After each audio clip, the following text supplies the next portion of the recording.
छिपा दे लको छिपा दे लको मां कहला रिकॉर्डिंग स्टूडियो किसान चौक सुपौल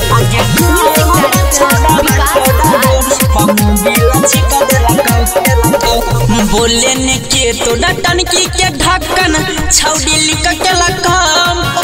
अब बोले ने के तो टनकी के ढक्कन छौड़ी लिक के लकम आगे कहन छौड़ा बात तोड़ा ढोरी प मोबिल छिक दे लकौ आगे कहन छौड़ा बात तोड़ा ढोरी प मोबिल छिक दे लकौ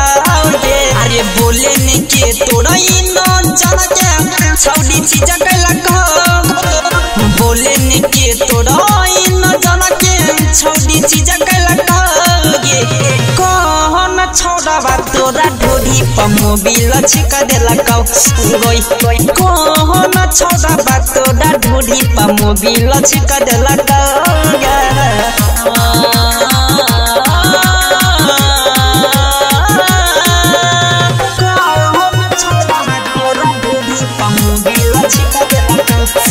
रोज रोज जाई छलही तोते घूमे छवाड़ी बजरिया गई हम डर लगई छौ करो लाई गो गेलो नजरिया गे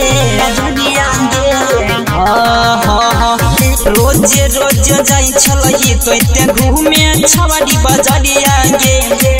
हम डर लगई छौ करो लाई गो गेलो नजरिया गे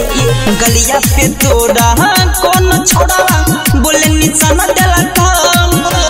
गाल पे तोड़ा कौन छोड़ा बोले निशाना देला कौन छोड़ा बात तोड़ा ढोरी प मोबिल छिक देला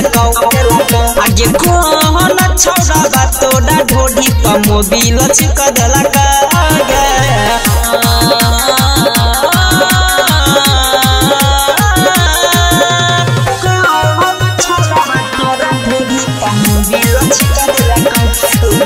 केतना छौड़ा के नजर में पैते छई गड़ल गई शिव बिंदु पवन हो छौड़ा छल तोड़ा पड़ल आई हाय केतना छौड़ा के नजर में पैते छई गड़ल गई शिव बिंदु पवन हो छौड़ा छल पीछा पड़ल गई बोले ने कवन छौड़ा तोरा से झमेला के लकम बोले ने कवन छोड़ा तोरा से झमेला के लकम कहन छौड़ा बा तोरा ढोरी प मोबिल छिक देला कौ आगे कहन छौड़ा बा तोरा ढोरी प मोबिल छिक देला कौ मां कहला रिकॉर्डिंग स्टूडियो किसान चौक सुपौल।